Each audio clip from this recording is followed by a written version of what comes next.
Hello everyone. Hello. Welcome to June's Messy Church, the third Messy Church that we've done on YouTube that we've had during lockdown. And we just don't know how long this will keep going on. But one thing we do know is God hasn't forgotten us and we haven't forgotten you. I wonder if some of you have started going back to school this week. If you did, was it really exciting or was it a little bit confusing or a bit sad? I wonder about the grown-ups, whether they were really sad or whether they were really happy. I expect so. That's right, Claire. One of our boys, Matthew, had started to go back to school, but the other three haven't, so it's something new for us to get used to as well. Okay, well, this month we've got something really fun lined up for you, so let's get started. Well, hang on, Claire. You're getting carried away. Before we get started, I need a cup of tea. Oh, okay. Come on.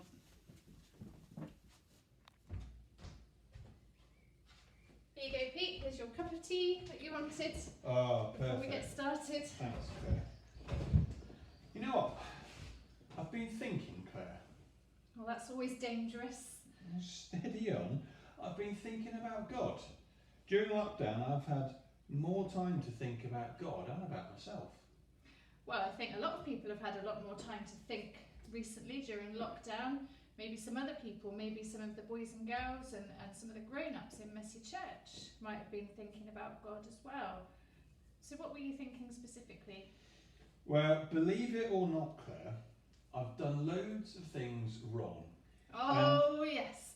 Especially like the time when you threw the wardrobe downstairs that everybody knows about. Yeah, but... And the times that you didn't call your mum. And when you get grumpy and leave the toilet seat up. Yeah, and sometimes you get really cross. And when you were little, you were mean to your brother. Thanks for all the reminders, Claire. But what does God think about me when I do things wrong? You know, does he get angry about all these things I do? And if he does get angry, is there anything I can do about it? Or is he just not paying attention and doesn't really care? Well, I don't think there's any point in guessing really, because the answers are all in the Bible. Ah.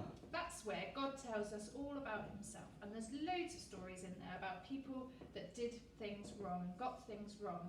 So we could have a look at one. Yeah, great idea, Claire. But before we do that, we've got to go to the news again. Our intrepid reporter, Dale Fairbottom, has been collecting stories about the lives of real people. And he has been following an ordinary family to see what life has been like for them. Hello, I'm Dale Fairbottom, and I'm following a seemingly normal family. So far it's been pretty boring, because they're just so normal.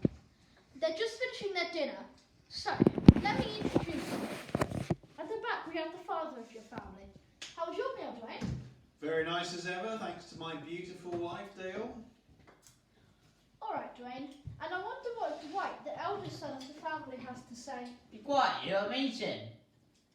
Okay, I have actually managed to find a moment where he isn't eating. And last but not least, we have Dave, the youngest son of the family. What is it you're looking at, Dave? Is it a map? Off on a trip, are we? None of your business. Dave, he's a guest. So there we have it, a very normal family. Maybe something interesting will happen tomorrow.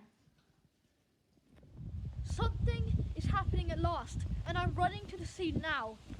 I've been told that Dave, the youngest son, has asked to have a serious conversation with his dad. Hi, Dave, what is it? You wanted to see me? Dad, I want my share of your money. What? Why? What on earth are you going to do with the money? I'm going to take it to the city and have a good time. Dave, I'm shocked. I'm really sad, but I suppose you can have it if you really must. Right, I'm off then.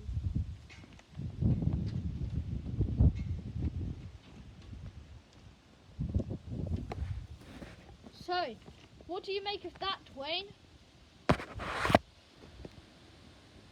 Dwight, your father is really upset because Dave has left. What have you got to say? I'm absolutely starving. Has anyone got any more food? Well, there's no question about it. We're going to follow Dave. So, we're on the road and travelling far away from this young man's home, which I was not expecting was going to happen. I can't help wondering what his dad must be thinking. Could his father be extremely angry or just really upset? Oh, watch the roots, Bob. Forgot to tell you about that. Maybe I should have. So, young man, what do you want to do when you get there? Easy. I want to have lots of friends and parties and nice food and houses and gaming consoles and toys and everything. Interesting. So, what methods of financial control have you put in place? Eh? What economical measures have you put in place to avoid excessive accumulation and debt? What? How are you going to make sure you don't spend all your money? Oh, don't worry. I've got so much money that I'm never going to run out. Come on, Dale. I've got parties to go to.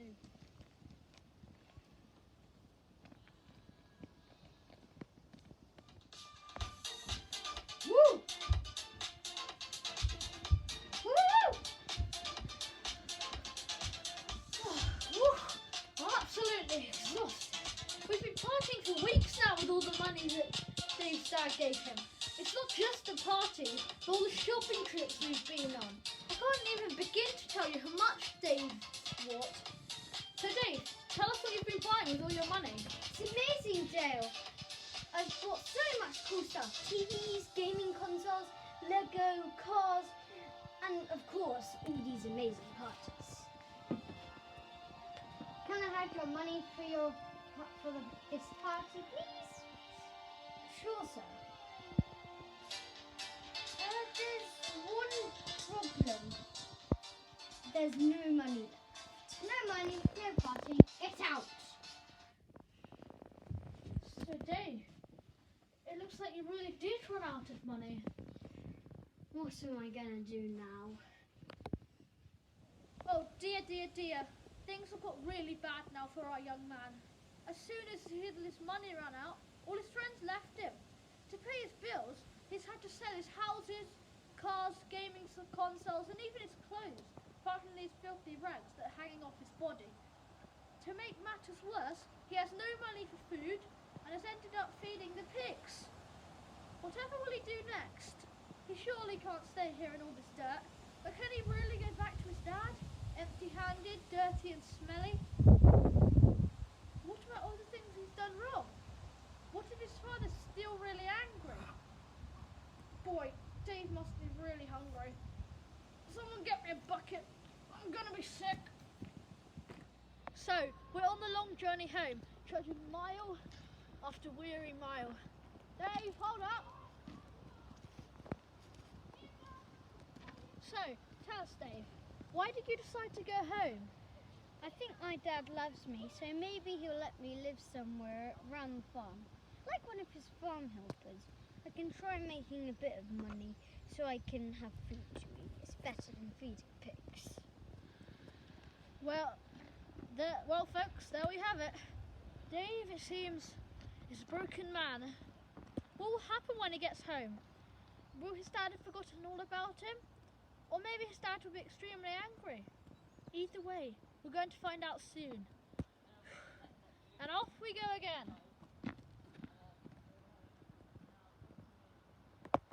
Well, this is it, folks. This is the moment of truth.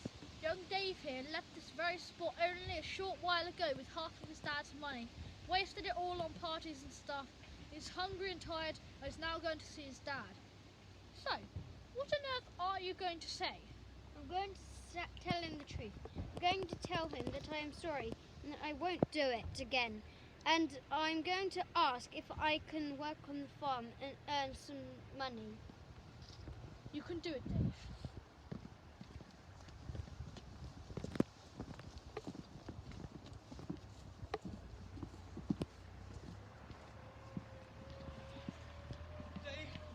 Dave, you're home. Son, you're alive! I thought I'd never see you again, but I've been waiting, looking through my binoculars day after day, hoping that you'd come home. Dad, I'm sorry, I've done really bad things and wasted all your money. Please, come. Can I come and work as one of your farm helpers? Farm helper? Farm helper? You're my son! And you've come home and you're alive. You can come and live here with me. Come on, we're going to have a party. I did not predict that. Who would have thought there was such a loving, caring dad even existed? What a wonderful end to an incredible story. Such highs and lows, such excitement. I think I'm going to lie down. I've been Dale Fairbottom and you've been a great audience. Wait, where is everyone? Wonder if there's anything to eat. Aha. Wow, that was a great news report, Claire. What a great story. Who would have thought that everything ended up that way? But it sounds really similar to a story I've heard from the Bible. A story that Jesus told about a young man who took everything he had and went far away from home. Yeah, you're right, and I'll tell you about it now using my pictures here. Okay, so a father and his two sons lived and worked on a farm. The father loved his sons very, very much. But one day, the younger son decided to take his share of the money. He didn't want to work on the farm anymore. He wanted to go and see the world and do his own thing. So off he went. Oops. There we go. Eventually, the son had spent all his money and he had to sell everything that he had, and he ended up getting a job looking after the pigs.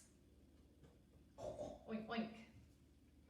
And he got really, really hungry and had to start eating the pig food. One day he realised that if he went back home and asked to be one of his dad's servants to work on the farm, that he would at least be able to eat some food. But before he gets there, his dad runs out to meet him and gives him a big hug, because he has been out there every day looking out for him the whole time. The son is really sorry, but the father welcomes his son home and he forgives him because he loves him. He is so pleased to see his son that he gives him new clothes, and they have a big feast and a wonderful party together. Ah, fantastic, Claire. Thanks for telling us that story. And it's so exciting. So even if we mess up, like that young man did there, who ran away and spent all of his money, we can say sorry to God and he can welcome us back to be part of his family. So even though I've done lots of things wrong, as Claire reminded you all earlier, and even though you've done things wrong and everyone has done things wrong, and we've not treated God in the right way, we can still be part of God's family if we talk to God and say sorry to him.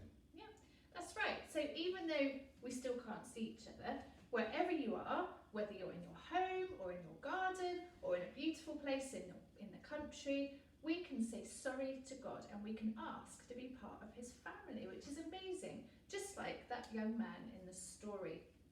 Now, to help us remember the story, if you're part of our normal Messy Church family, we've sent some little bags round that should have arrived on your doorstep with lots of ideas for activities in, and you might have had an email with lots of ideas for activities in to help you remember bits of the story. So I hope you enjoy those. So have a go at the activities. Maybe try and remember that story, act it out yourselves. But that's it for another YouTube Messy Church.